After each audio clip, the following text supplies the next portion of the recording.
Comscore नुसार आता isakal.com आहे देशातील नंबर 1 ची मराठी न्यूज वेबसाईट। प्रत्येक अपडेटसाठी isakal.com ला नक्की भेट द्या।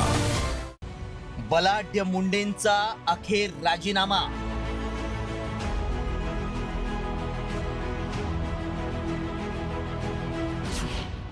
मंत्रीपद गेलं, आता आमदारकी जाणार।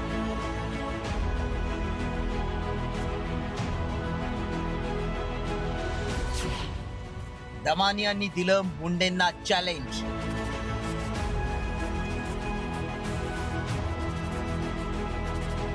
श्री धनंजय मुंडे यांनी माझ्याकडे आपला राजीनामा दिलेला आहे।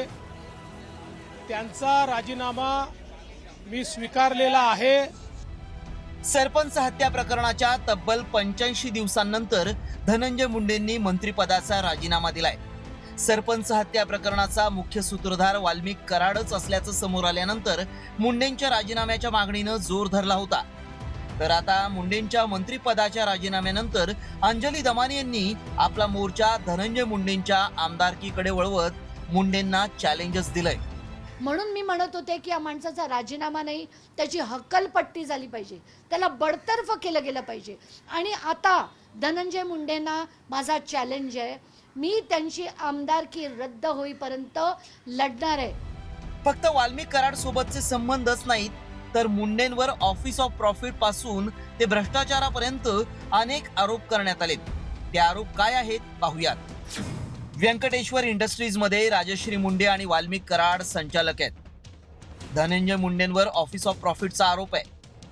मुंडेंनी कराडला पालकमंत्रीपद भाड्यानं दिल्याचा आरोप आहे। कृषी साहित्याच्या खरेदीत मुंडेंनी 275 कोटींचा घोटाळा केल्याचा आरोप होतोय। बीड जिल्हा नियोजन विभागात मुंडेंनी 72 कोटींचा घोटाळा केल्याचा देखील आरोप होतोय। तर पत्नी करुणा मुंडेंवर घरगुती हिंसाचार केल्याचा आरोप आहे। धनंजय मुंडेंवर पीक विमा घोटाळ्याचा देखील आरोप आहे। याशिवाय हार्वेस्टर घोटाळ्यात मुंडेंचा सहभाग असल्याचा आरोप केला जातोय। अंजली दमानी यांनी सरपंच हत्या प्रकरणी धनंजय मुंडेंच्या राजीनाम्याची मागणी लावून धरली होती। आता मुंडेंचा राजीनामा घेण्यात आलाय। यातच दमानी यांनी आता मुंडेंची आमदारकी रद्द करण्याचं आव्हान दिलंय।